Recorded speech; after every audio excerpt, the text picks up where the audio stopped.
Ён сніў сон, у якім бачыў Бога. Ён быў дзівосны, таму што яго нельга было бачыць. Ніхто ў свеце не бачыў яго. І толькі пачуццё таго, што ён побач, давала ўпэўненасць у тым, што ты бачыш яго.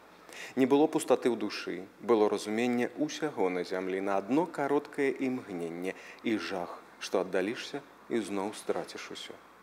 Бог быў не чалавек, і не жывёла, і не пульсуючае сэрца зорных астравоў, і не трава, і не каласы на нівах, і не слуп святла, а ўсё святло. І белы мокры конь, і чырвоныя квецень дзічкі, і адначасова нішто. З глыбінь, куды ляцела, падаючы душа, нарастаў нізкі на мяжы слыху гук, які запаланяў усё, сусвет крычаў. Калі Алесь прачнуўся, кібітка стаяла ля сходаў вежанскага палаца. Ён адкінуў вільчуру, выскачыў на снег і цераз 3 прыступкі пабег да ўвахода, поўны трывогі і чакання. Дзед сядзеў ля каміна. На століку, як заўсёды, бутэлька віна і келіх, на каленях папка з гравюрамі. Узняў на ўнука вочы. Сінія, трохі пабляклыя. І не здзівіўся, убачыўшы румяныя шчокі, усмешку, кропелькі вады ў валасах. Толькі трохі здрыгануліся чорныя бровы. «Ты?» – сказаў вежа. «Чаго гэта ўзімку? Такая завіруха. Суму не хапае?» І падставіў для пацалунка пергамент на смуглую голеную шчаку. Нібы нічога не было, нібы з Загоршчыны прыехаў. А казаў, некалькі год. Абставіны змяніліся, буду ездзіць часта. Я ж і казаў, леціцё з гнязда, як навекі, а ў свеце вецер. Загадайце дастаць з кібіткі, я там падарункі прывез. Глупства, разгублена сказаў дзед, і не трэба было зусім, вялікі горад, а маладосць гэта тое самае, што мантацтва. Лепей бы ўзяў кастуся ды дзяўчат гэтых вашых, як іх, новае слова. Вусны дзеда іранічна крывіліся. Ага, нігілістак, стрыжаных ды ў акулярах, крый нас ад такой бяды Божа. І што? І паехаў бы з імі да барыля. Дзядунь, вы адкуль ведаеце? Ты што лічыш, мы тут всякія рэголімся? І збурчаў. У наш час жанчыны, гэта ж царыцы былі, каралевы. І дзе сляпыя за ёй галовы паварочваюць, так ззяе. Са смяротнага ложа чалавеку стае, каб хоць крок за такое зрабіць. А цяпер нігілісткі, трыбушысткі, матэрыялісткі, жывёльны магнетызм, рэфлексы, палавое пытанне. Алесь сумеўся. Ты што хоць прывёз? Вам пару карцін. Вось, паглядзіцё, я там добрае знаёмства з букіністамі ды антыкварамі завёў. Дапамаглі яны мне дастаць для вас першае выданне Бакачча. Ведаеце, гэтае ў белай скуры, вялікае. Дзякуй. Асабліва за белага Бакачча. Рэдкая штука, ў мяне не было. Гэта кніга чыстая, чалавечая. Пляваць яна хацела на ўсе абмежаванні, на ўсякую скутасць. Дзякуй, сыну. Давай абдымемся. Алесь не ведаў, як спытаць пра тое, што яго цікавіла. Моўчкі сядзеў ля агню.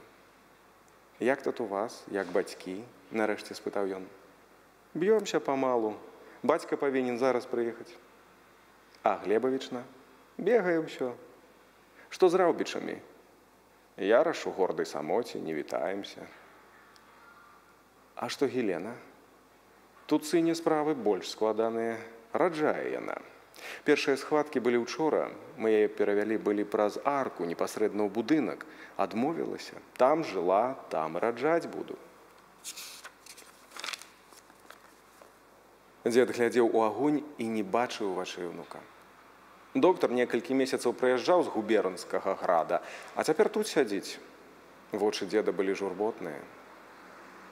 Глебавічна паспрабавала пагаварыць, хто такі. Не кажа, кахаю, кажа, ні аб чым не шкадую, але з ім ніколі не буду. А роды цяжкія. Еўфрасіня людзей пагнала, каб у Мілым ды ў Загоршчыне па царквах царскія брамы расчынілі. І я змоўчаў. Так з учарашняга дня расчыненыя і стаяць. Шкада страшэнна. Як нябожчыцу маю святую, Ксенію. Упершыню за ўвесь час, што Алесь помніў дзеда, той вымавіў імя бабкі. Праз 47 год маўчання з'явілася ў пакой да гэтага агню і гэтых кніг, ціха паварушыла полымем і застыла ў цішыні здань, якой адзін быў абавязаны жыццём, а другі усім болем жыцця. «Дзеду», – ціха сказаў Алесь, – «я гэта толькі вам, нават не бацьку. Гэта маё дзіця, дзеду». Твар дзеда стаў смугла-аліўкавы. Нешта нібы варухнулася і сунулася ў вачах. Дзед схіліўся да агню і качаргою пачаў варушыць жар, і, можа, ад жару шчокі пана Данілы трохі паружавелі. Так, віншую. Жаніцца трэба. І нібы абдумваючы нешта, спытаў: «Калі?» «Дзеду», – сказаў Алесь, – «вам яшчэ трэба пагаварыць аб гэтым з ёю. Яна не хоча». «Як гэта не хоча?» – раззлаваўся дзед. Ён сказаў гэта такім рэзкім голасам, што брынкнула, адгукнулася рэхам струна ў гітары на сцяне. «Не гневайцеся, дзеду. Гэта, на жаль, так. Яна проста помніла аб тым вечары, калі я прынёс ёй волю». «Расказвай», – кінуў дзед. Калі ўнук скончыў, пан Даніла глядзеў у агонь бліскучымі вачыма. «І майку назнарок памірыла». Алесь нахіліў галаву. «Мне няма чаго гаварыць з ёю», – урэшце сказаў дзед. «Гэта трэба зрабіць табе». Дзед з сілай кінуў канцом у агонь качаргу. Абодва маўчалі, гледзячы, як у пырсках жоўтага полымя наліваецца чырванню, нібы крывёй набракае метал. Жалеза стала вішнёвым. Потым пляснуў рукамі па каленях. «Але ты пагавары, ўнуча. Згодзіцца? Добра. Не згодзіцца? Прашлюб кагосьці з нашчадкаў. Звязаць яе з Ракутовічамі ці з патомнымі Юляна і Тумаша са Зверана. Будуць толькі на прыступку ніжэй, чым мы. Нічога я для яе бабы гэтай кепскай не пашкадую». І, відаць, вырашыўшы, што непрыстойна выявіў пачуцці, раптам сказаў: «Вось так, нашкодзяць, а потым ламай галаву». «Дзеду», – пачырванеў Алесь, – «няма нічыёй віны. Віна жыцця». «Віна?» – вочы старога вежы ззялі. «Дурань! Гэта слава жыцця. Бяжы туды, стой пад дзвярыма. Баб не пушчаюць у алтар, мужикоў да парадзіхі. Квіты». Як 7 год назад ён ішоў пакоямі, а потым галерэяй над аркай. Як 7 год назад падыходзіў да дзвярэй, і мяжа, нельга далей. Ён то сядзеў на падвоканні, глядзеў на яе дзверы, то хадзіў узад і ўперад. Глебавічна выйшла з пакоя, спляснула рукамі. «Як жа гэта вы надумаліся?» «Так», – сказаў ён. «Што там?» «Цяжка, князюхна», – сказала яна, – «баюся. І доктор баіцца. Ды яна яшчэ і не крычыць. Я яе ўгаворваю, лягчэй будзе. Дурніца, радасцю свет нясеш. Маўчыць. Толькі калі зусім нястерпна, то стогне. Мо сказаць, што вы наведаць прыйшлі, ёй лягчэй будзе». «Не ведаю». Жанчына знікла. Алесь стаяў у пераходзе над аркай і, прыціснуўшы лоб да сцюдзёнага шкла, глядзеў на безуважныя паркавыя шаты ўнізе. «Трэба пайсці, Асюль, хоць на хвіліну». Прайшоў пераходам, спусціўся сходамі ў яшвамавы пакой і ўбачыў, што насустрач ідуць Вежа і пан Юры. «Сыне, мілы», – сказаў бацька, – «сядай вось». «Што, прыехаў аб праекце гаварыць? Давай». Вежа непрыкметна паціснуў плячыма. Мужчыны селі ў крэслы, цёмны твар пана Юрыя быў стомлены. Алесь зразумеў, што памылкай было ісці сюды. Усё нутро, уся істота яго цягнулася туды, наверх. «То як?» – спытаў бацька. «Згода на 2/3 надзела без выкупу, а 1/3 на выкуп». Алесь нешта адказваў, сам не чуючы сваіх слоў. «Што гэта ты нібы з таго свету прыйшоў?» – спытаў бацька. «Здарожыўся», – сказаў Вежа. «А ну, патрымайся трохі, Алесь». Але ён мог бы не казаць гэтага. «Калі толькі ўсё будзе добра, трэба ўсё аддаць», – успомніў Алесь і стаў гаварыць. Ён абдумваў гэта 100 разоў, і толькі дзякуючы гэтаму ягоныя словы мелі сэнс, хоць ён кідаў іх амаль машынальна. «Па-мойму, вы на паўдарозе. І дзед, і ты, бацька». «Пойдзем, сыне», – сказаў дзед. «Потым». «Не, хай кажа». Вочы пана Юрыя шукалі вачэй сына. «Як?» «Не трэба землеўласніцтва», – сказаў Алесь. «Трэба пакінуць сабе маёнткавую зямлю, сады, паркі ды запаветныя ўрочышчы. Ну, яшчэ, можа, тую зямлю, якая забяспечвае конныя заводы ды слуг. Усё астатняе аддаць ім». Пан Юры ліхаманкава падлічваў. «Па столькі валок», – сказаў ён, – «па... у Вітахму, скажам, па 70 дзесяцін на сям'ю, а дзе і болей, запусцяць. Не адразу аддаваць. Як узбагачвацца будуць? З умовай вечнай, каб на 3 зямлі цукровы бурак і іншае, якое не прадаюць нікому, акрамя нас». «У старцы нашчадкаў?» – ускінуўся пан Юры. «З розуму выжыў, студэнт». «Чакай», – насцярожана сказаў дзед, – «хай даводзіць». «Хай фермерствуюць», – сказаў Алесь. Вы не разумееце таго, што ў іх капіталы не тыя. Пакуль яны самі здолеюць завесці цукраварні, буды, гуты, плавільні, палатняныя заводы і іншыя, мы паспеем на прыдбанні іхніх прадуктаў зрабіцца заводчыкамі, якім сялянская канкурэнцыя не страшная. У старцы нашчадкаў пусціць, зноў гневна спытаў пан Юры. У старцы, бацька, пойдзем, калі так не зробім. Хіба табе найміт будзе так працаваць, як мужык для сябе на сваёй зямлі? Маёнткам усё адно галежа з такой сістэмай. І пытанне толькі, колькі часу на гэта спатрэбіцца. Буды, гуты, у купцоў ператварыцца. У купцоў не ў старцоў. Толькі надзел не падушны, а пасямейны. Тады вялікія сем'і вымушаны будуць частку людзей пасылаць на цукроўні, па вольным найме. Можа так, а можа і гэтага не трэба. Расце патрэба ў грашах, узрасце цесната на надзелах, ды яшчэ машыны. Тады трэба ўвесці заахвочвальныя цэны на бурак, лён, каноплі, бульбу. Фабрыкі будуць расці, а багацце будзе ва ўсіх. А сам думаў, лухта, якая лухта. Перад гэтым, што насоўваецца, такая лухта. Бурак, каноплі, торба мукі. Я б на тваім месцы падумаў, сказаў сыну вежа. Нешта ва ўсім гэтым ёсць. І, паглядзеўшы на ўнука, злітаваўся, сказаў пану Юрыю, ідзі адпачывай.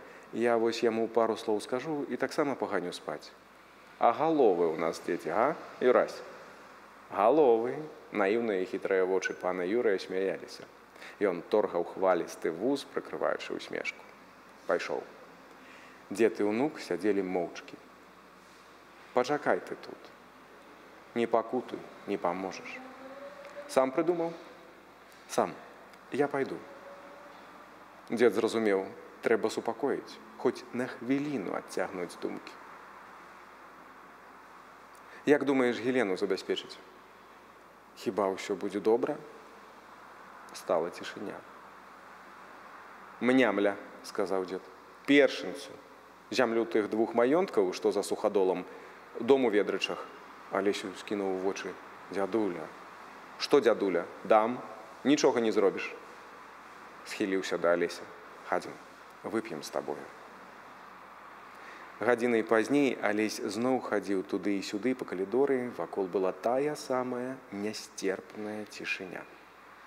Здалося? Не, не здалося. У цішыні раптам прагучаў балесны стогн. Яшчэ стогн. Яшчэ. Стогны былі ціхія, стрыманыя, але кожны працінаў сэрца. Не ведаючы, куды схавацца, Алесь адчыніў дзверы. Невялікая, амаль пустая камора, акенца ў дзве далоні. Ён стаў паміж пустых бляшанак і торб з мукою і гарохам і чакаў. Стогны, стогны, ці гэта ў вушах? Вітахмоўцы кажуць, калісьці былі чарадзеі.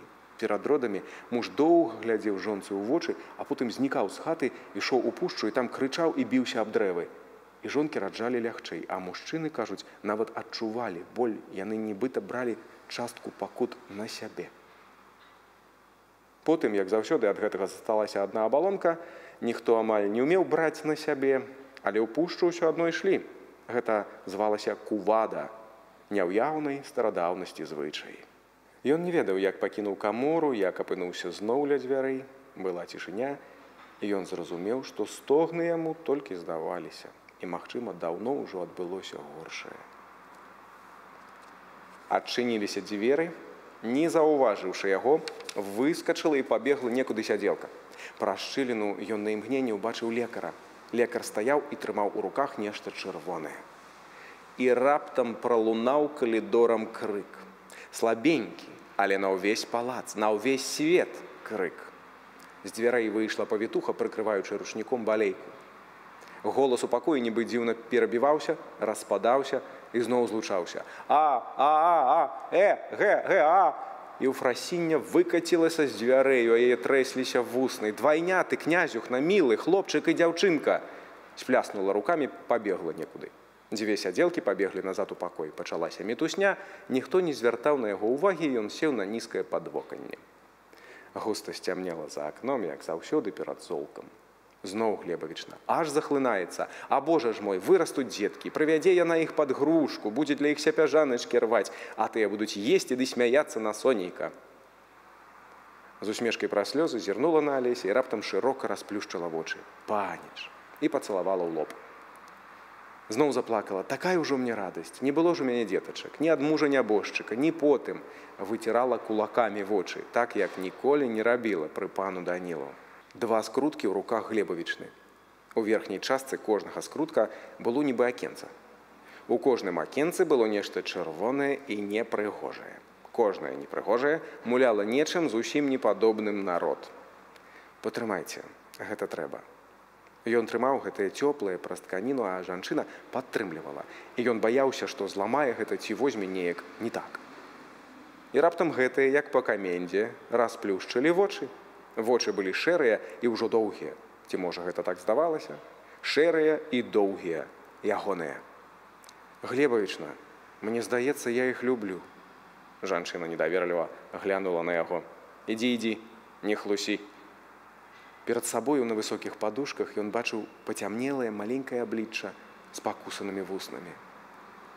Прыехаў, хутчэй здагадаўся, чым пачуў ён. Ён проста стаў на калені і асцярожна прынік галавою да яе рукі. Даруй мне. Ён не чуў яе слоў, толькі бачыў няўлоўныя рухі вуснаў. Я цярпела суткі, а потым не вытрымала і застагнала, не магла ўжо. Вочы яе заззялі. І раптам мне стала лягчэй. Я зразумела, з'явіўся ты, і чамусьці мне стала зусім лёгка. Ён глядзеў на яе з нямым пытаннем і атрымаў нямы адказ. Нічога не змянілася і не зменіцца. У бібліятэцы гарэла святло. Дзед не спаў, яму забылі паведаміць, і ён чакаў. Ускінуў падбароддзе насустрач унуку, і той зразумеў, на што дзед перш за ўсё чакае адказу. Адмовілася. Я ведаў, сказаў дзед. Хто? Двайняты? Што? Вежа выпрастаўся. Хлопчык і дзяўчынка. Алесь сеў да каміна і наліў сабе віна. Было маўчанне. Ад віна, ці, можа, яшчэ ад чагосьці, нібы матляла. Бацька будзе кумам, сказаў дзед, клей на кумою, каб не было падазрэння на імёны. Якія імёны? Юрый і Антаніда. Якія ж яшчэ? Дзядуля, сказаў Алесь. Я думаю, ёсць Бог на свеце. Алесь расказаў пра дарогу, пра размову з прафесарам, пра тое, як гучала песня ў снягах, пра пагрозлівы сон. Так часам у нас бывае? Разумееш, як ад нечага забытага кліч. Калі-небудзь я пастараюся расказаць табе пра другія патаемныя нашы веды, выпадкі, дзівы. Гэтага ніхто не разумее, але гэта ёсць. Прычым жа тут Бог. Гэта твая трывога, жаданне, еднасць душ на адну хвіліну. Часам у бойцы шалёныя прыступы ярасці ў нашых людзей, калі сілы нібы ў 10 разоў узрастаюць. У нарвегаў берсеркерства, у нашых панна. Бачыш, нават словы асобныя ёсць. Рознасць нерваў ці яшчэ нешта. Або, кажуць, індусы могуць часам болю не адчуваць. Або наш інстынкт да дрыгвы. 8 з 10 дзяцей, нават упершыню трапіўшы, не праваляцца. Як ты, скажы, вядзе іх нешта? І што, ўжо там Бог? Мы самі багі. Сёння вось багі. Бываем свінні, а сёння багі. Але сон. У матулю ты пайшоў, няўхвальна сказаў Вежа і наліў кельхі. Пі. Хто п'яны, з тым Бог. Не як свіння, вядома, п'яны. І нечакана трохі ўскіпеў. Сон. Забабоны гэта. Не чакаў ад цябе.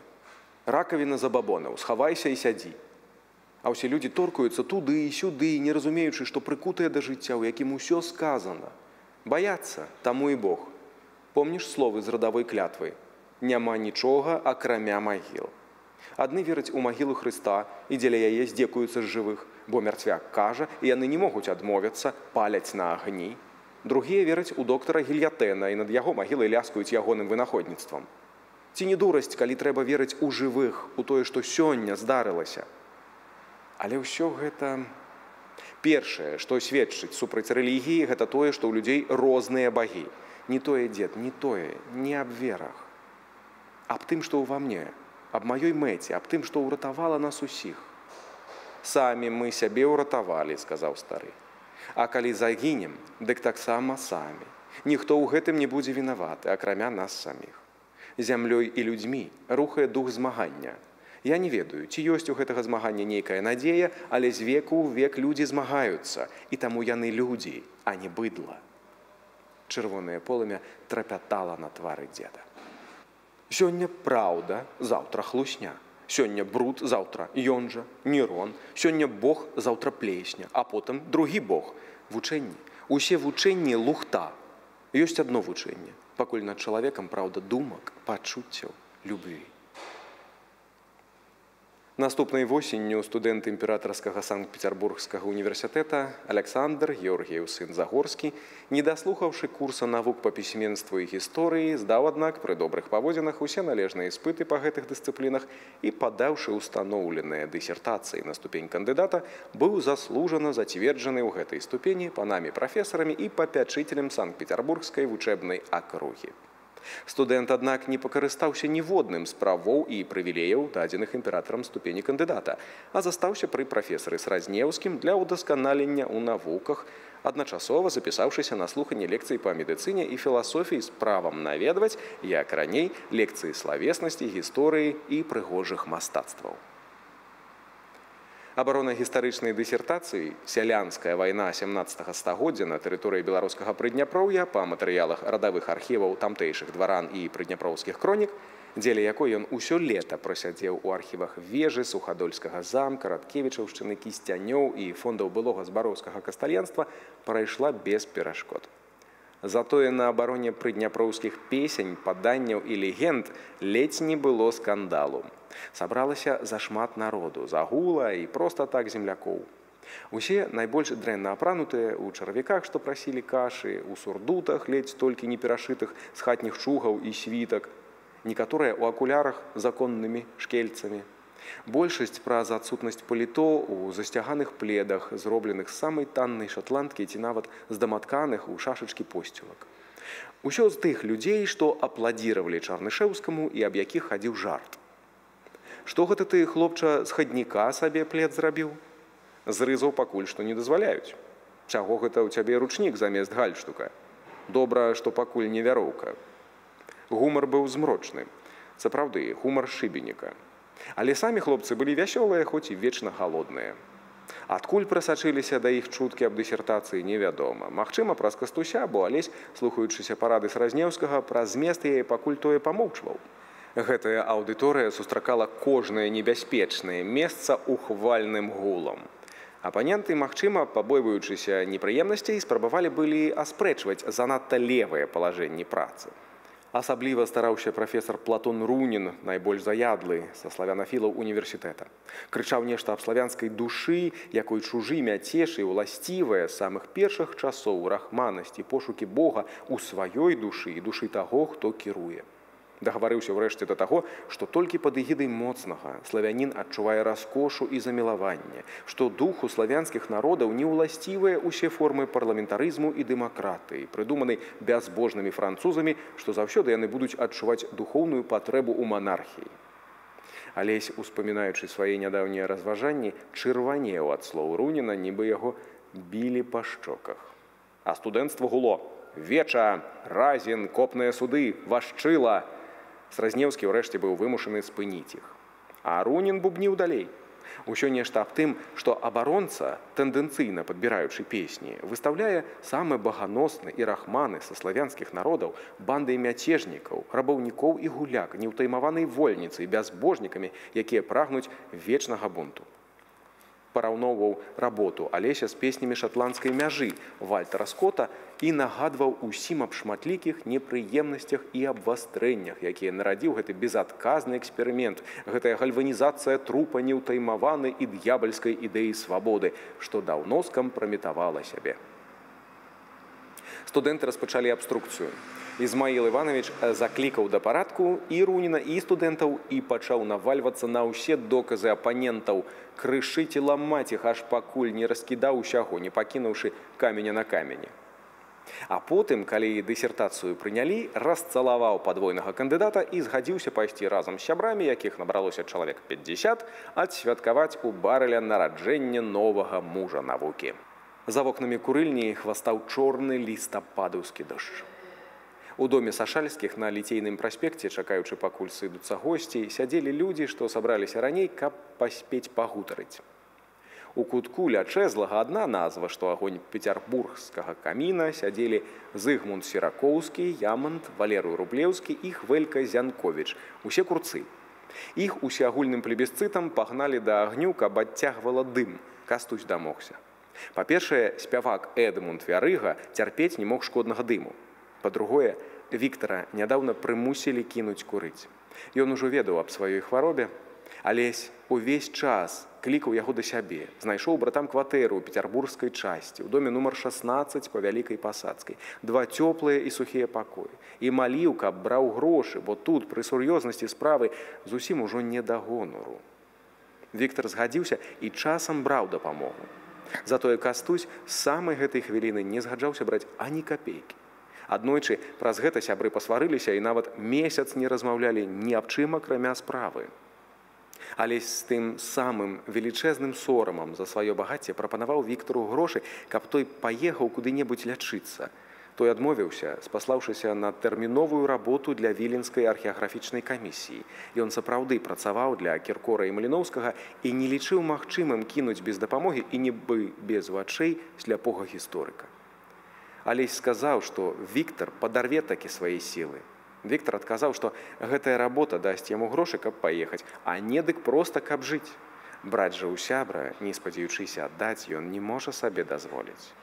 Алесь крычаў на яго, што ён ёлуб, што ніхто яму не прапануе дарагой Італіі, што паездка звычайным парусным суднам у Егіпет або на Мадэйру каштуе як усякі водны шлях, нядорага, і гэта можна сабе дазволіць. Ад злосці на легкаважнасці Віктара ледзь не паліліся з вачэй слёзы. Віктар паглядзеў на Алеся, раптам пасур'ёзніў і сказаў, што калі бліжэйшыя некалькі месяцаў не прынясуць палёгкі, ён паспрабуе скарыстаць Алесеву прапанову.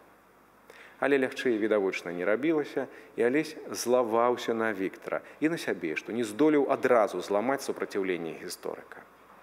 Віктар з Эдмундам Вярыгам і Кастусём сядзелі ля дзвярэй пры цёплай грубцы, гаварылі вельмі ціха аб неафітах, нядаўна прынятых у агул.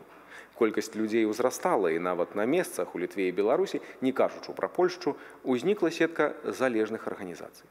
Нядаўна на пасяджэнні вырашылі, што пасля універсітэта і інстытутаў большая частка моладзі ў мэтах агітацыі раз'едзецца на пасады настаўнікаў, пасрэднікаў, пісараў, выхавацеляў у дваранскіх дамах. Нельга ўжо было абмяжоўвацца работай сярод інтэлігенцыі. «Што ў цябе?» – пытаў Кастусь. 25 новых, казаў Вярыга, свежаспечаных, дзіва кумок, а не хлопцы, усе чырвоныя. Бяда пафарбавала, кашлянуў Віктар. Як ты скажы, ракаў? Дык я записываю, Эдмунд. А ў цябе, Кастусь? Малавата, 10 чалавек. Хто? Пісаў Віктар. Записывать іх як распарадчыкаў сталоўкі для бедных? Давай так, пішы. Сапоцька Пятро, студэнт, Яннус Ахілес, студэнт, Дыміна Тихон, семінарыст, Дашкевіч Кандрат і Зімбоўскі Стэфан, студэнты. Здановіч Ігнацый, студэнт. Вільнянін? Ага.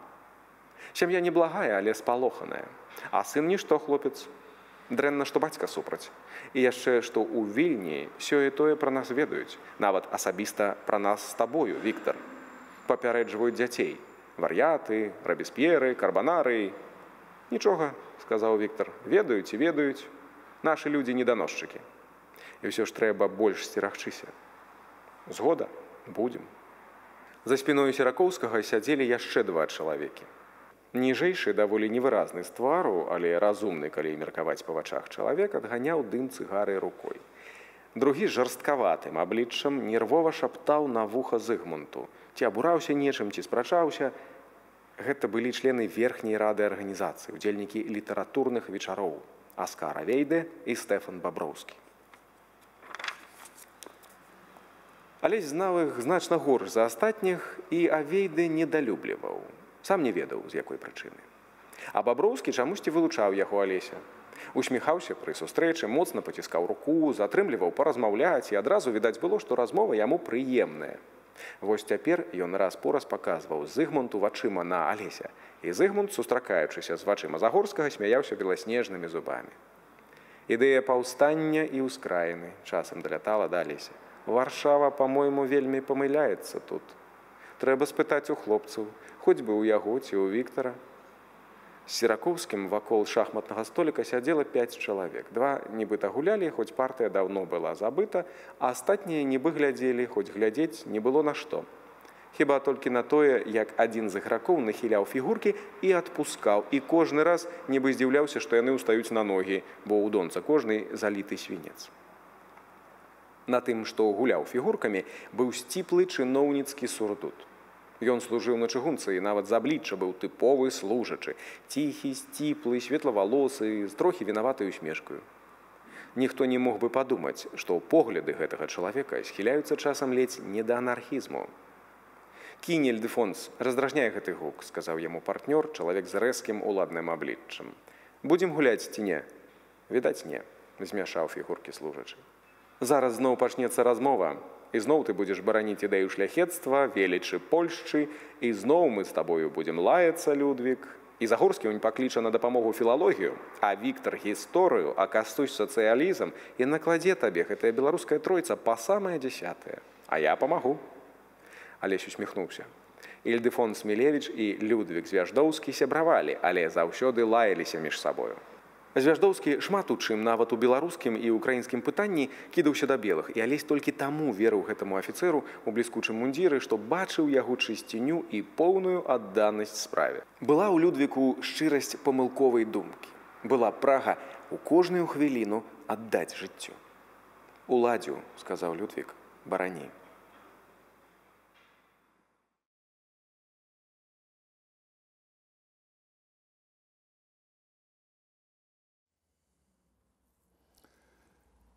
Адзін з гледачоў быў, бадай, страшны абліччам, як Марат.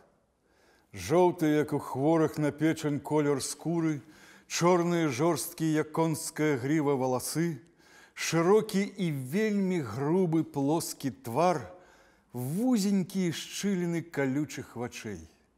Чалавек гэты быў інжынер-пуцявік Уладзіслаў Малахоўскі. «Не буду», – сказаў ён Людвіку, – «вас трэба хутчэй выхоўваць, бо каб не давялося вас вешаць».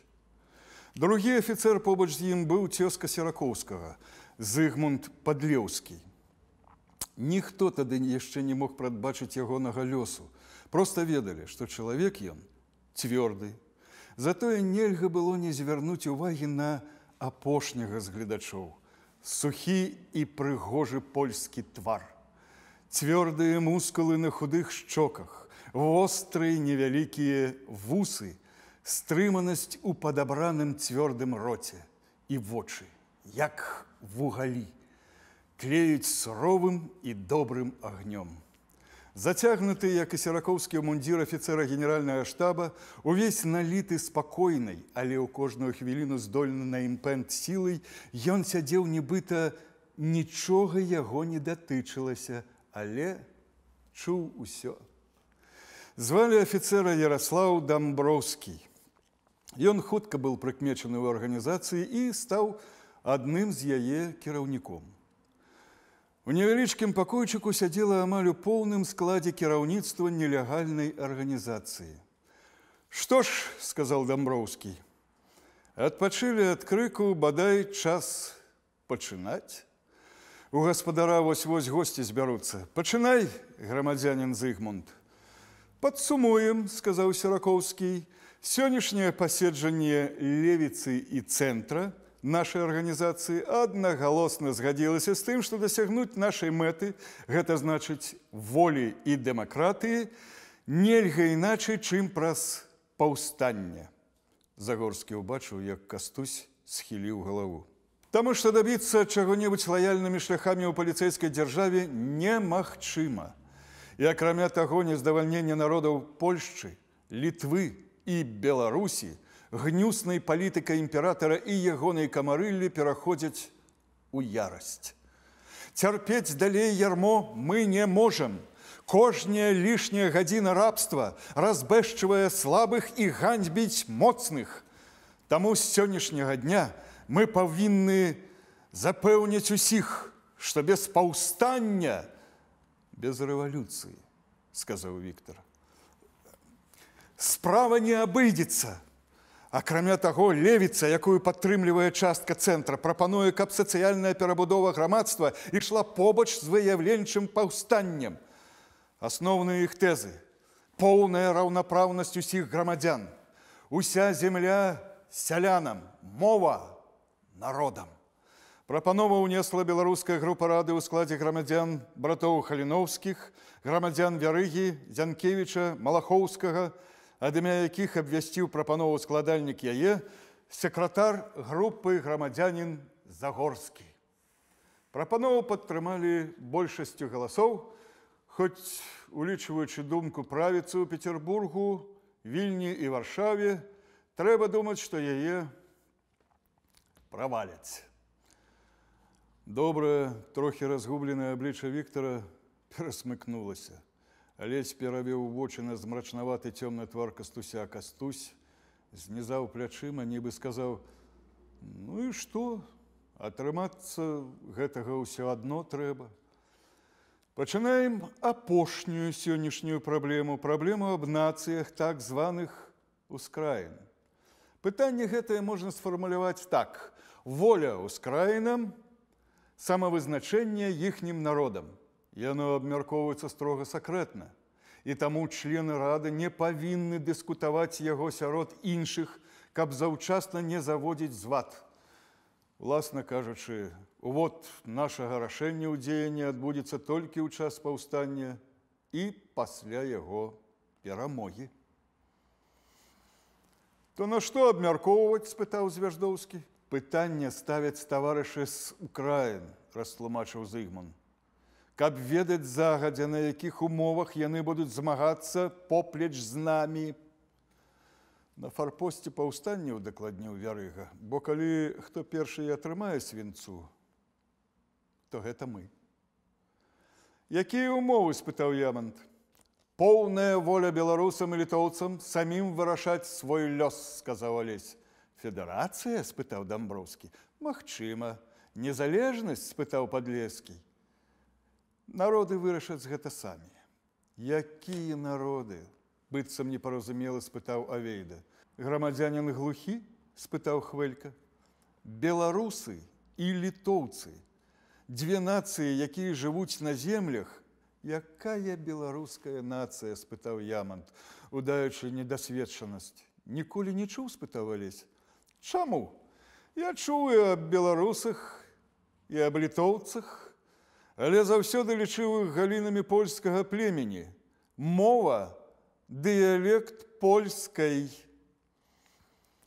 Ты б паспрачаўся аб гэтым з шаноўным панам нябожчыкам Уваравым, іранічна сказаў Віктар. А мы тым часам займаліся б сваёй справай. Нам вашу лухту слухаць няма часу. Зграбныя доўгія Віктаровы пальцы трымалі невялічкую няяркую кніжку ў папяровай вокладцы. Я заўсёды лічыў, што гэта дыялект непісьменных, сказаў Ямонт. І ў той жа момант кніжка пляснулася яму на калені. Дыялект непісьменных, сказаў Віктар. На, панюхай, гэта дудар беларускі Дуніна Марцынкевіча. Не бачу ў гэтым асаблівай небяспекі. А кукальнік бачыць? Вясной забараніў яго паэму «Халімон на каранацыі». Гэта яшчэ не доказ. Ямонт адкінуў кнігу на сафу. Адзін паэт – гэта не нацыя. Ва ўсякім разе, рана яшчэ гаварыць аб нейкай асобнасці, сказаў Звяждоўскі. Нічога не зроблена вамі, хлопцы, і я мяркую, паколькі пачатак вашага племені вядзецца здаўна, ёсць у вашым характары нейкая хіба. Нічога не зрабіць за 700 год, гэта трэба ўмець. А калі няздатныя, падпарадкоўвайцеся. Алесь спалохаўся, убачыўшы твар Віктара. На запалых шчоках плямамі нездаровая чырвань, дрыжаць вусны, гараць з-пад чорных брывоў сінія з залатымі іскрамі вочы. У наступную хвіліну старэйшы Каліновскі накінуўся на апанентаў. Ён сёк, хвастаў, не пакідаў каменя на камені, не даваў дыхнуць. Трэсліся вусны, падступаў аднекуль да горла кашель. Мяккія вочы утрапёна палалі. Нельга было не заглядзецца на яго ў гэтую хвіліну. А Кірыла Тураўскі, а паданні! А тое, што наша друкаваная Біблія з'явілася раней, чым у многіх у Еўропе. А тое, што законы статута літоўскага склалі мы. А тое, што Польша 100 год судзілася законамі, напісанымі на нашай мове.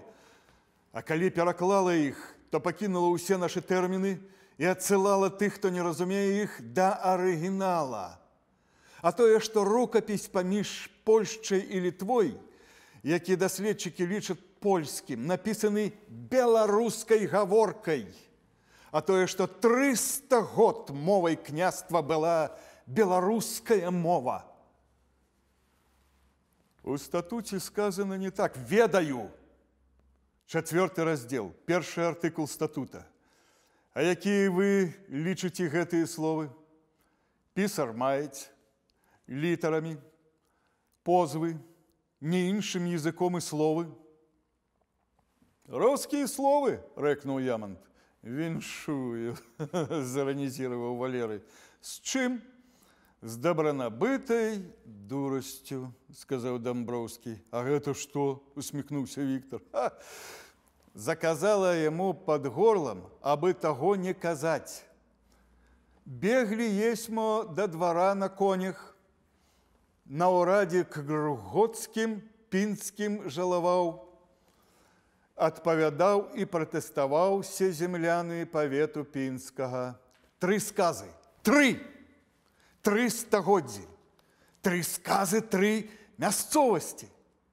А мова адна. Чаго яшчэ трэба? Абудны, а старажытны іканапіс. Алесь, Юзеф твоей дысертацыі не слухаў. Торкні яго носам. Продкі думалі не так.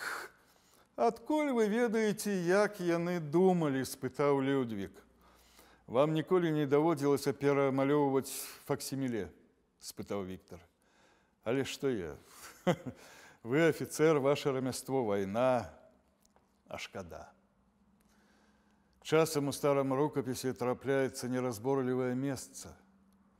Для выдання яго трэба дакладна скапіраваць. І вось водзіш рукою, паўтараючы лініі, і раптам ловіш сябе на думцы, што ўсё разумееш. Таму што твая рука паўтарае рухі рукі чалавека, які жыў за 300 год да цябе. Так і з падспуднай думкай продка, за якой сочыш, чытаючы стары рукапіс. Цікава, з нечакайнай сур'ёзнасцю сказаў Баброўскі. І нават, каб нічога такога не было, адно адчуванне намі сваёй радзімы дае нам права на адпор афіцыйным патрыётам. Румянец плямамі успыхаваў і згасаў на шчоках Віктара. Што ж гэта за думка ў іх? Хто яны? Шляхта ў самым горшым сэнсе гэтага слова? Але вось яны. Віктар абвёў вачыма сяброў. І сотні іншых пацвердзяць, што мы супраць Польшчы магнатаў і за Польшчу простых людзей. Чыі думкі выказваеш, Ямонт? Думкі Веліпольскага? Выказвай. Змыкайся з правіцай белых. Але ведай, мы для Веліпольскага і кампаніі не вотчына і не хлопы. Досыць нас рабства. Братэрства так, але не падначаленне. Роўнасць і не на волас ніжэй. Гэта сепаратызм, успыхнуў Ямонт. Гэта заўчасны гандаль. Гэта нож у спіну. Віктор трымаў рукі на грудзях. Наш Савіч дзейнічаў поплеч з Канарскім, і ніхто не кінуў яму папроку ў нявернасці і здрадзе. Мы верныя людзі. Сухі пакутлівы кашель раздзёр ягоныя грудзі. Ён кашляў у хустку так, што Алесь з жахам чакаў. Вось-вось з'явяцца чырвоныя плямы.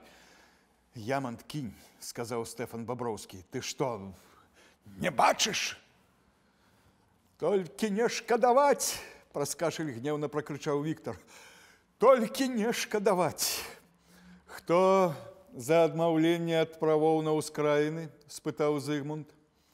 Акрамя крайняй левіцы беларускіх чырвоных узнялі рукі Урублеўскі, Дамброўскі, Стэфан Баброўскі і потым, зірнуўшы на Віктора, Зыгмунд Падлеўскі. Устрымаліся Авейда, Звяждоўскі і Серакоўскі. Рашуча супраць быў Ямант. Супраць адзін, два, з клёкатам сказаў Віктор. Хто яшчэ? Падлёўскі. Пішыце яго супраць. Мы тут не літасць вымольваем. Мы патрабуем тое, што нам належыць. Кастусь увесь пацямнелы з твару, глядзеў на Серакоўскага і чакаў. За што ж стаіш ты, Зыгмунд?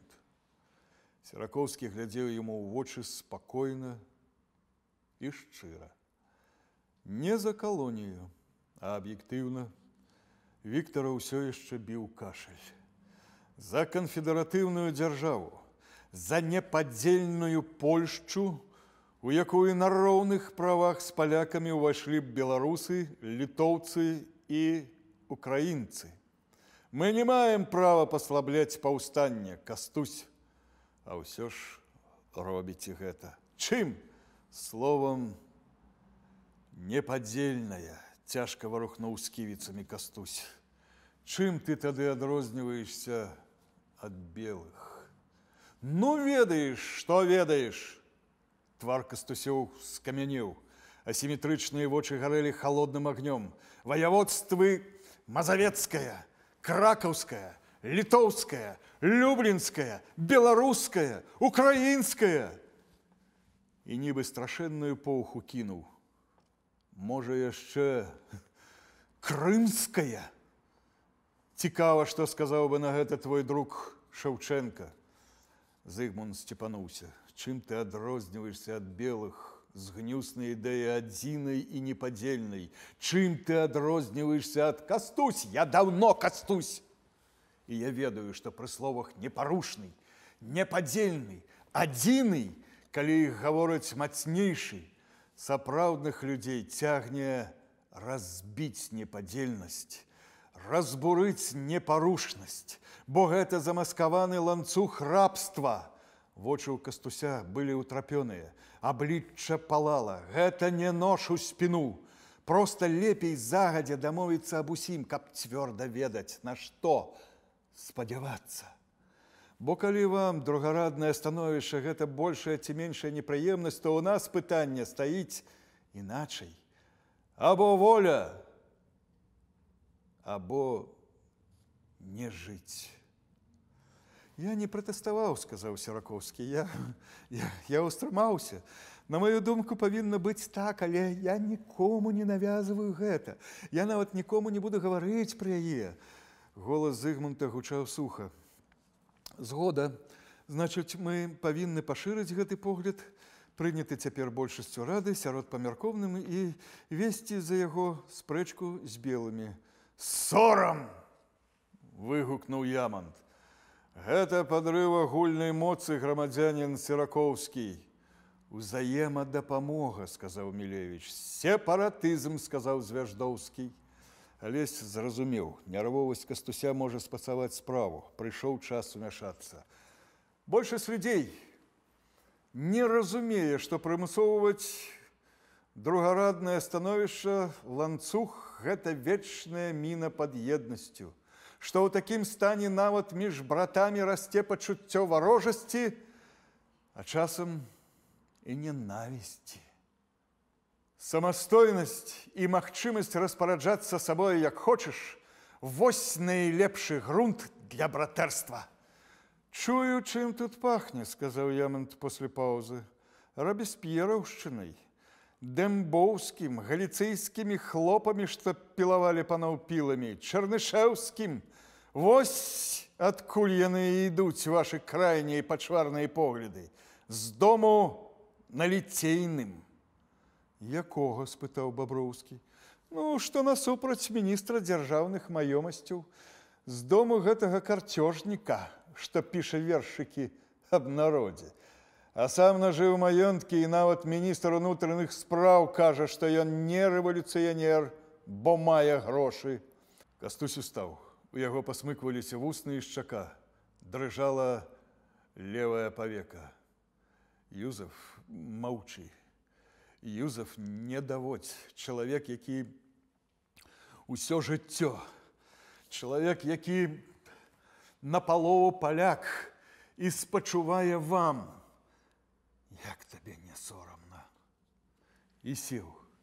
Дзіўна, як не сваімі рукамі загрыбаючы паветра. Запанавала цяжкае маўчанне.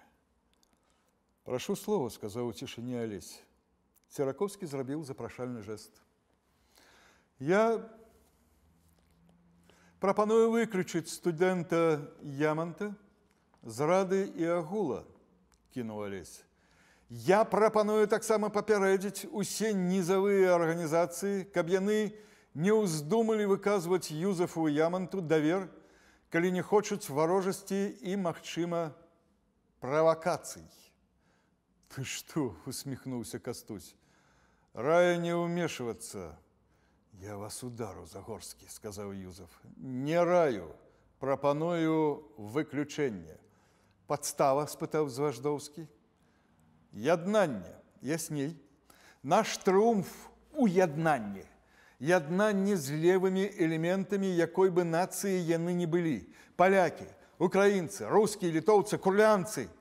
Ён гаварыў, як адсякаючы кожнае слово. «І таму мы павінны з павагай ставіцца да кожнай нацыі, не абражаць яе старай варожасцю, недаверам, сумненнем у яе рэвалюцыйных сілах. Іначай пагібель. Усе пастанні грашылі гэтым і гінулі».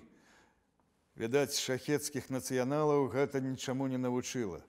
«Ты паставіш урэшце маю прапанову на галасаванне, грамадзянін Церакоўскі?» «Стаўлю».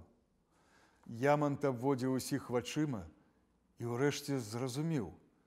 Вочы больше не абяцалі літасцівага рашэння. «Хлопцы», – сказаў ён, – «хлопцы, як вы можаце?»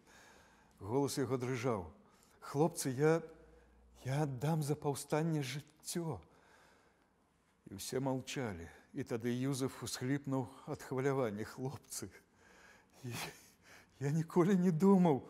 «Думай», – сказаў Валерый. Я абавязкова буду думаць. Не адбірайце ў мяне права загінуць за радзіму. Я хачу гэтага. Я не магу без вас, хлопцы. Што я? Юда! Хлопцы, даруйце мне». Цяпер усе глядзелі на Алеся. «Выключэнне», – кінуў Алесь. «Алесь, ты не літасцівы», – азваўся Віктор. «Як ты можаш?» – спытаў Вярыга. Маўчанне. «Ты што, не бачыш?» – сказаў Кастусь. «Ён малады, ён дурань». У хваравітых вачах Яманта стаялі слёзы. «Я не буду страляцца, хлопцы», – сказаў Ямант. «Мне нельга без этой справы. Але я не застралюся. Гэта нізка для сына радзімы. Але я клянуся вам, я пайду і высачу кагосьці з сатрапаў і стрэлю, а потым дам сябе схапіць. Вазьмі сваю прапанову назад, Алесь. Даруй мне, чуеш?» Загорскі глядзеў у вочы Віктару. Ён ведаў, хлопцы дзеля пачуцця ядзінасці падтрымаюць яго. Але Віктар будзе потым пакутаваць, і хаця ён не лічыў правільным папускаць Яманту, Алесь уздыхнуў. «Добра», – глуха буркнуў ён. «Я не буду ставіць гэтага пытання. Не таму, што змяніў сваю думку, а таму, што мы лічым, што ты маеш рацыю, грамадзянін», – сказаў Валерый. «Вы лічыце. Але яны не лічаць», – Алесь паказаў на крайніх левых. «Няхай будзе так». «Добра», – сказаў Церакоўскі, – «значыць, так і запішам. Аўтаномія, федэрацыя ці поўная самастойнасць вырашаць пасля перамогі самі народы, у прыватнасці беларускі народ». І раптам дадаў: «А гулянне ў Пецергофе было сёлета дрэнь». Алесь азірнуўся і ўбачыў, у дзвярах стаяў гаспадар. «Час канчаць. Праз палову гадзіны будзе повен дом людзей. Згода, сказаў Зыгмунд. Дзверы зачыніліся. Загорскі і Кастусь выйшлі з курыльні ў вялікую гасцёўню. Там было поўна, але яны не ведалі ў твар амаль нікога. Алесь глядзеў на сябра няўхвальна, ўсё аблічча Кастуся пайшло дробнымі чырвонымі плямамі, бы ад крапіўніцы. Нервы ў цябе, Кастусь. Ведаеш, месяц назад са мной здарылася страшнае абвастрэнне хваробы. Якой? Ты мне нічога... Да я думаю, ўсё прайшло. У мяне некалькі год былі прыступы. Эпілепсія? Не, проста раптам нібы скуру дзёрлі. Кожны нерв у целе аголены. Баліць. Кастусь гаварыў глуха і хаваў вочы. Баліць. Разумееш, ад самай нязначнай прычыны баліць. Ад хлусні баліць. Ад двудушнасці баліць. Што непрыемна? Не, фізічна баліць. Разумееш, ад самай нязначнай крыўды каму-небудзь, ад дробязей. Некалькі дзён назад стаю ля нявы. Бачу, бяздомны сабака выдзер у дзяўчынкі з рук піражок. Дзяўчо бедненькая, голодная, відаць, стаіць і плача. І так мне стала, ты толькі не кажы нікому, і дзяўчынку шкада, і сабаку шкада. Просто, ну, аж сэрца кроецца. Галоўнае, сабака не адбегла далёка, так і глынуў у падваротні, а дзяўчо плакаць не можа галосна, як здаровыя дзеці. Разумееш, стаіць і, як у нас кажуць, квіліць. Ну, лухта ж гэта, тым больш я купіў ёй піражок. Дык на табе. Другі купіў і кінуў сабаку, а ён завішчаў і бегчы. Нібы я ў яго каменем. Кастусёў твар раптам нагадаў Алесю твар дзіцяці. І вось амаль што спаць не магу. Як успомню, Боже ж ты мой, ну хоць бы дзяцей у двары сірочага дому, ці старых на лавачцы, на бульвары, а то малпу у балгарына катрыншчыка.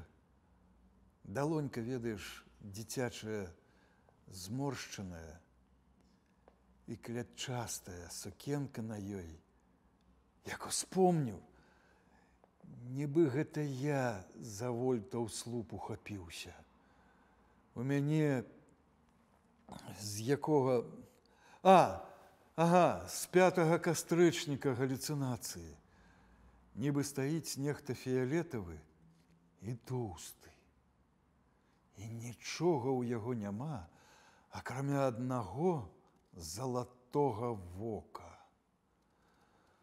Стаіць ды краямі сваёй грубай мантыі варушыць і нібыта хоча есці людзей, не ведаю уже якім чынам, а паўз мяне ідуць. Маці нябожчыца без аблічча, ты ў рызманах, Віктар, дзяўчынка з пірагом, сабака, усе, каго ў жыцці бачыў, і глядзяць кожную ноч так. Алесь спалохаўся, узяў сябра за грудзі, моцна страсянуў, Каліновскі здрыгануўся. «Даруй, мілы», – сказаў ён, і дадаў пасля паўзы. «Памятаеш, – сказаў вежы, – што на мой век нерваў хопіць. Баюся, не хопіць. Толькі б гэта здарылася пасля, калі ўжо ў кожнага будзе па пірагу». «Шкада, што ты не ў мяне», – незнарок груба сказаў Алесь. «Я б табе за твае фантазіі. Пойдзеш сёння да мяне». «Ну што, буду даглядаць. Па-першае, кожны вечар перад сном 2 гадзіны хадзіць. Па-другое, піць адвар, Аглая дасць. Па-трэцяе, тройчы 9 настой траваў на гарэлцы. Па-чацвёртае, холодныя ванны 2 разы на дзень. Грубаваты і ўпэўнены тон зрабіў, здаецца, патрэбнае ўраджанне. Медык, сказал Кастусь. А что? И медык. Читать только веселое. Есть бифштексы. Спать класціся с курами. Сур'ёзна, Кастусь. І яшчэ закахацца табе трэба. Ну, гэта ўрэшце як хочаш. Але які месяц я тебе не отпущу. Да іх падашоў Віктор, і Алесь змоўк. Алесева сэрца аблівалася крывёю за братоў. Слухай, Алесь, сказаў Віктор, Кастусь казаў, што ты заместа поўнага вызвалення прапанаваў свайму бацьку нейкія ліберальныя ваніты, нейкую канкурэнцыю з мужиком, цукроўні, гуты, трасцу. Ты што, ад нас адмяжоўваешся? Вочы ў Віктора былі бліскучыя, відаць, ад лёгкай гарачкі. Кінь, сказаў Алесь. Трэба мне даць бацьку нешта, за што можна было б змагацца афіцыйным шляхам. Ці ён павінен быў нашу праграму высунуць, зямлю сялянам, цара з чыноўнікамі ды злоснымі прыгоднікамі на асіну, мову ў школы, папоў са школ. Ты гэтага хацеў? Ну, як? Не тое, вядома. А потым, нічога не зрабіўшы, юкнуць, як у палонку. За меншае людзей у Сібір заганялі. Я, Віктор, не думаў так, як прапанаваў. Але пакуль народ на паўстанне не пайшоў, трэба рабіць хоць што. Адкасніцеся ад яго, раптам рэзка сказаў брату Кастусь. Чаго вы ўсе да яго з пытаннем гэтым ідыёцкім? Каго веруеш? Ён не горшы за цябе, патрыёт. Віктор разгубіўся ад нападу. Хто гэта? Рэзка паказаў Кастусь у бок аднаго з гасцей. Свяпцоў, венгерскі герой. Ну і дурень, рэзка сказаў Кастусь. А той? Эверс, дарадца Міністэрства замежных спраў. А гэты на што? Ён і яшчэ унь той Чарткоў, шталзмейстер, ды яшчэ тая Порхаўка, сенатар Княжевіч, міністр фінансаў, шырма, каб не было блакітных сяброў з адпаведнага дому. Нядрэнна прыдумана. А той, Іваноў 30-й.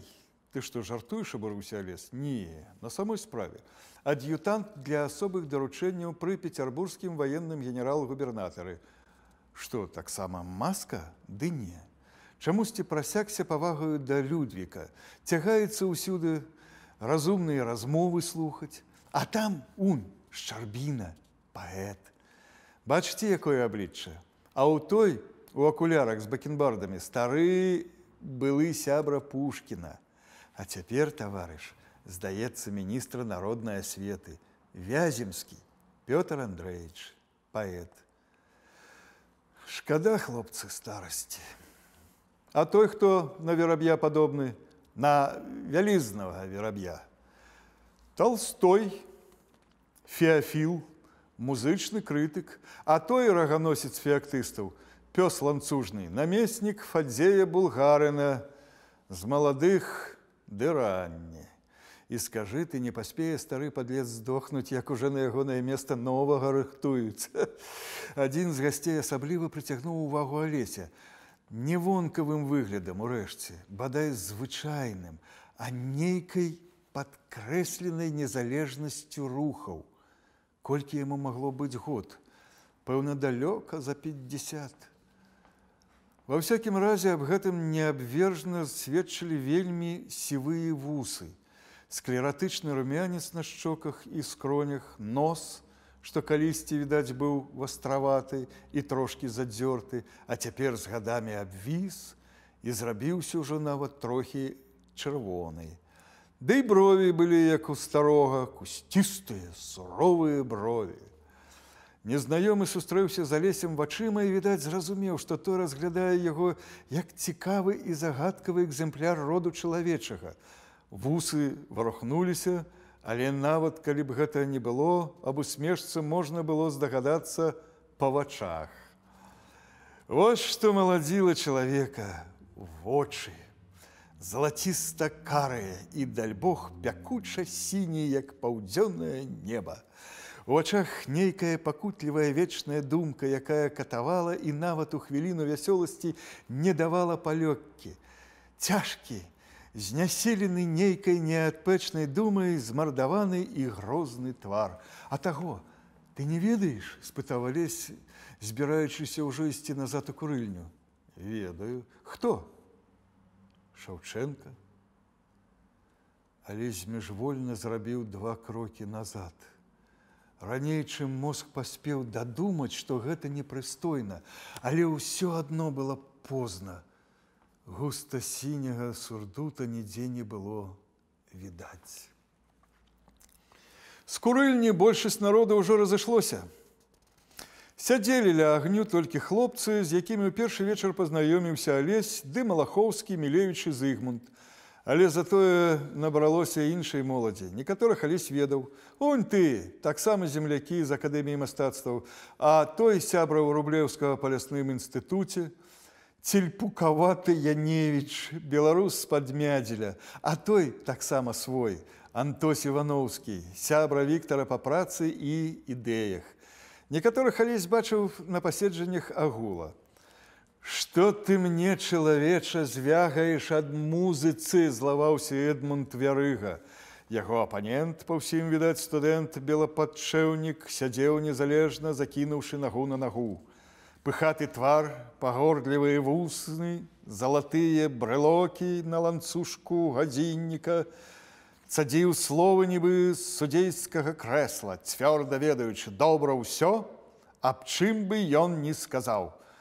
Што ён левы, сведчыў хіба што адзін з брэлокаў – залатое сэрца з рубінавай кропляй крыві, сэрца айчыны.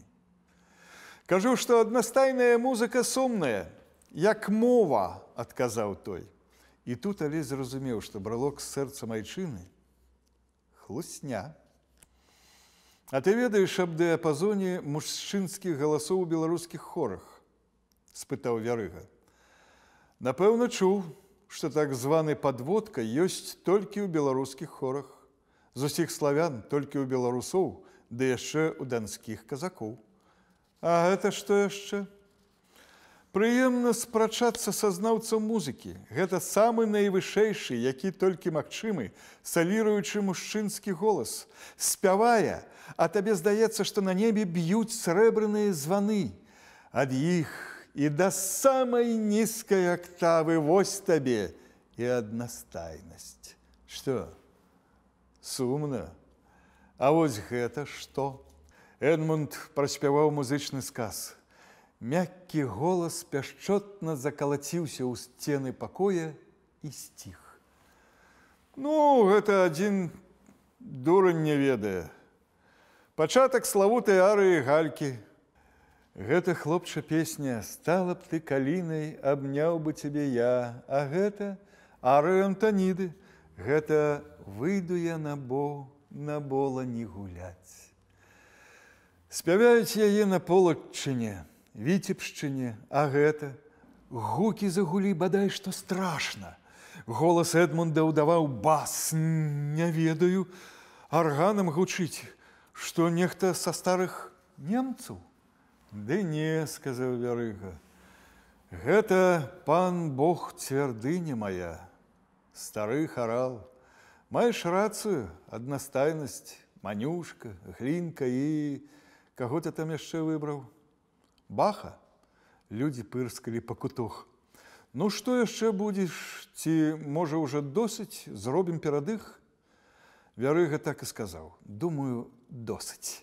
Не цікава мне нешта з табою спрачацца. Я недаўно сустрэўся з адным італьянцам, які заўсёды, хаваючы ў шчыліны павек вочы, загаварыў страшны Малахоўскі. То ён казаў, што на польскія і беларускія словы нельга пісаць музыку. Маўляў, толькі паўнагалосныя мовы даюць добры тэкст для песні. Ён кампазітар. Свіння, успыхнуў раптам Малахоўскі. Я ніколі яму гэтага не дарую. Жарэ наш хлеб, ды нас жа і лая. Прапанаваў яму верш Дуніна, верш Славацкага, ды беларускі верш Сыракомлі. Толькі папрасіце каго-небудзь перакласці, ды гэтых моў музыку пісаць нельга. Адна занадта шыпіць, другая занадта звініць. Прапанаваў мне пашукаць яму паэта, каб той напісаў яму словы для харала. Падзякі государу імператару. А ты што? Спытаў Кастусь. А я спачатку хацеў быў, а потым падумаў, што яшчэ да суддзі трапіш? Не стаў звязвацца, але праз месяц прынёс яму вершы. Гляджу, вылазяць вочы, вылазяць. Ты што ж гэта прынёс? Мужыцкія вершы? Чыі вершы? Спытаў змрочны Валеры. Нашага грамадзяніна князюхны, пырцнуў Малахоўскі. Алесь збялеў. Ты што? Ты якое меў права? Ды я і вершаў не пішу. А хто ў Кастуся аднойчы сшытак забыў і толькі на другую раніцу прыбег? Да не пішу я, хлопцы. Алесь вачыма маліў сяброў, каб патрымалі.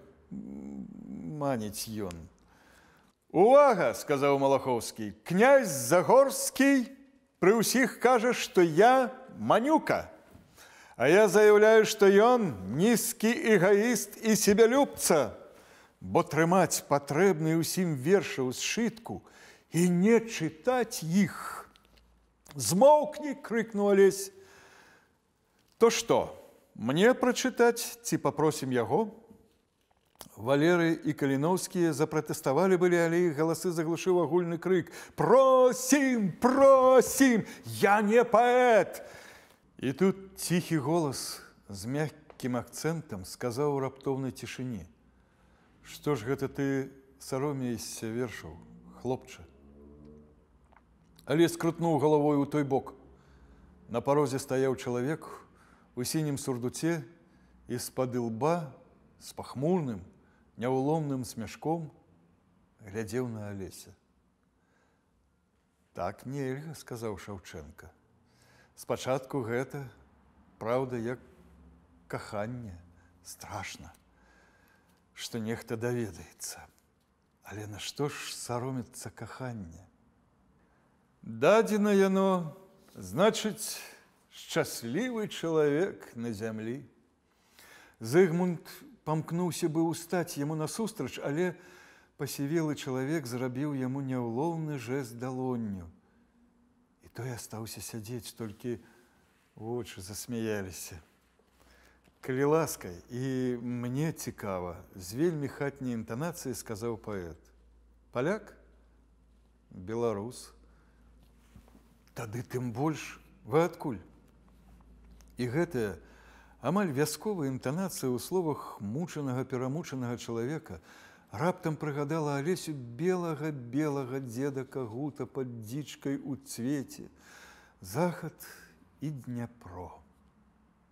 З Дняпра, сказаў Алесь. У зморшчынках ля вачэй паэта раптам заззяла невыказаная пяшчота. Тым больш, сказаў Шаўчэнка, чытай, хлопча, я цябе прашу. Не, у Алеся перасохла ў глотцы. Я чытаў тое-сёе з вашага і... Паэт зразумеў, заварушыліся вусы. Гарачыя, сінія цяпер глядзелі на Алеся вочы.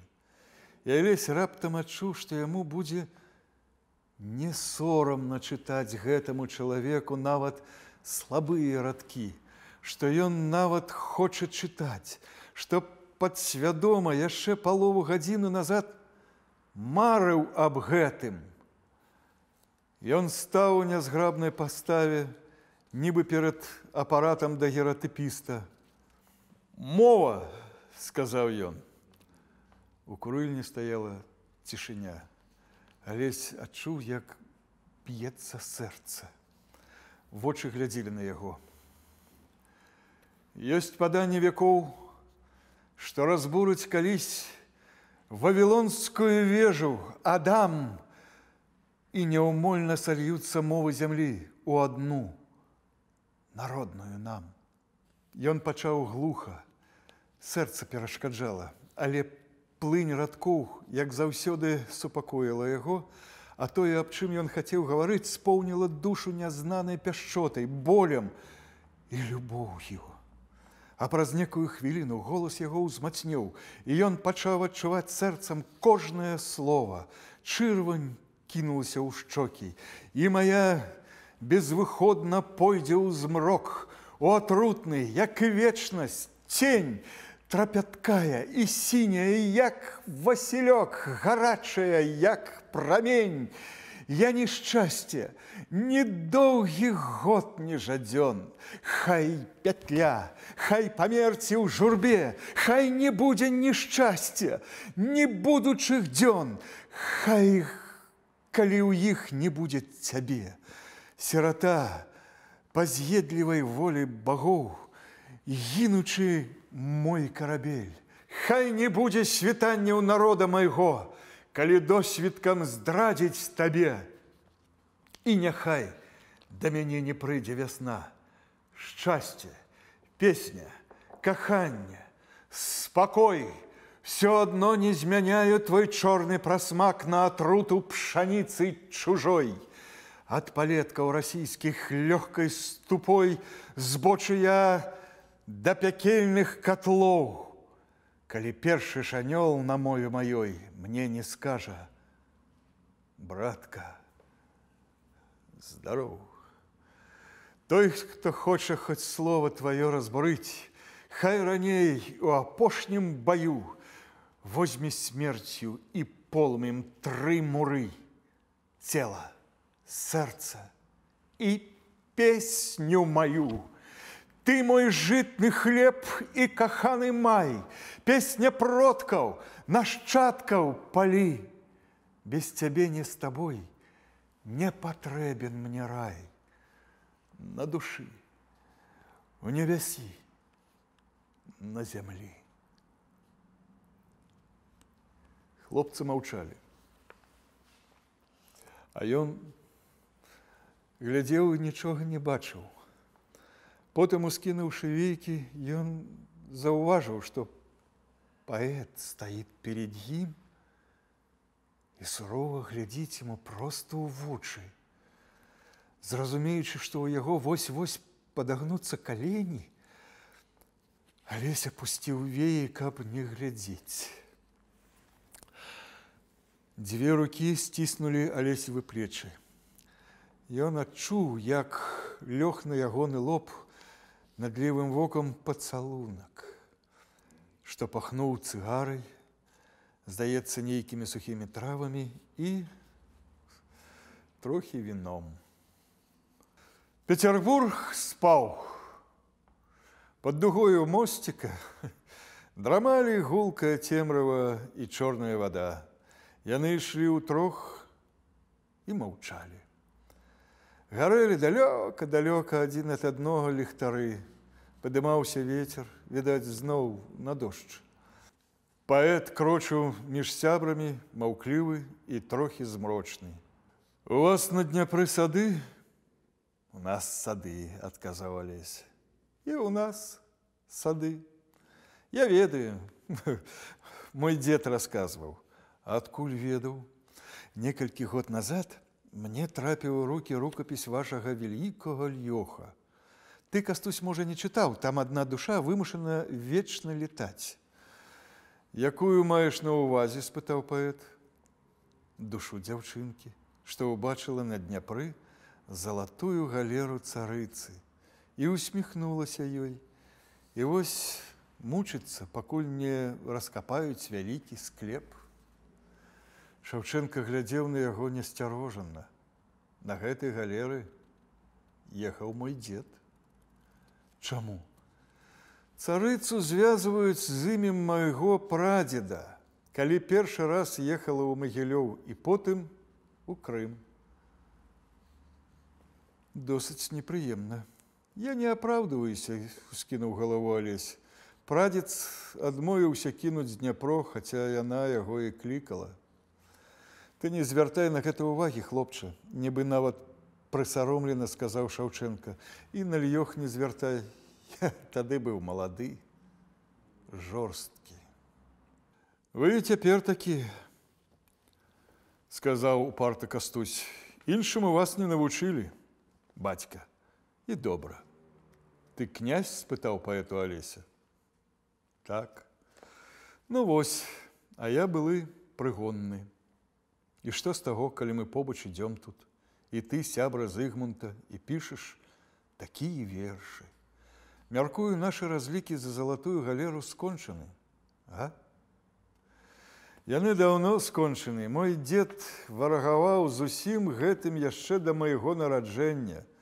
Мяркую, і да вашага. Ён, дарэчы, ведае вашы вершы. І што ён кажа? Усміхнуўся Шаўчэнка.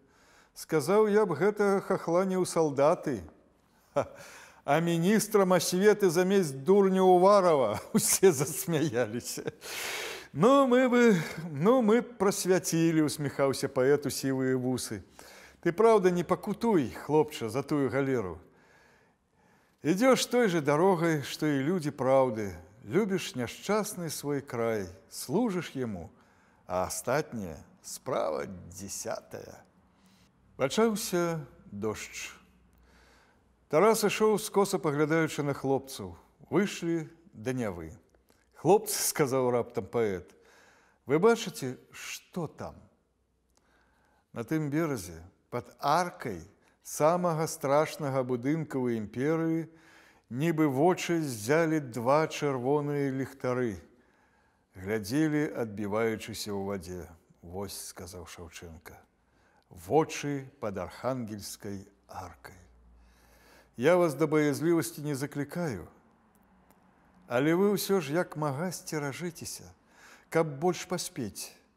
Вас жа нават горш, чым у нас. І таму рабіце, каб даўжэй не трапляць у іхнія рукі. Я вось трапіў і загубіў жыццё. Мне 44, а жыць асталася мала. Лічаныя гады быў на волі. Ды і то, хіба гэта воля? Жыццю канец, а не зрабіў нічога.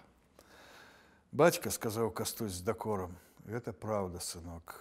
На жаль, праўда.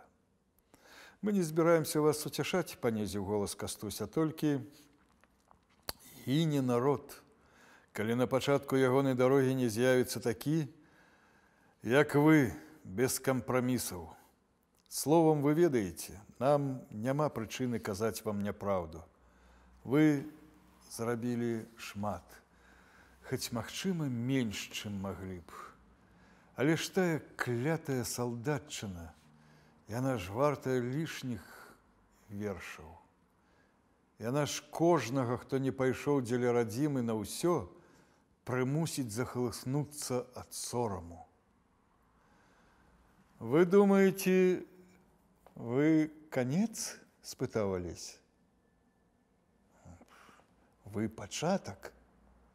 С часам мірыяды людзей сольюцца ў любові да вас, таму што вы нідзе не саступалі, таму што справа ваша высакародная, таму што такой любові, як ваша, яшчэ пашукаць на зямлі. Такой любові, калі адзін чалавек ратуе цэлы народ. Дождж ішоў вуліцамі і плошчамі вялікага горада. Вам шкада нас, сказаў Алесь. Вы паказваеце нам тую браму, а самі вы думаеце пра тое, што і раней. Ды як вам магло здацца, што мы хочам другой дарогі? Да мы толькі і марым усё жыццё, каб пражыць, як вы. Каб нават не толькі адмучыцца за сваю любоў, а пайсці яшчэ далей, загінуць за яе. Вы думаеце, яны нас палохаюць сваімі ланцугамі?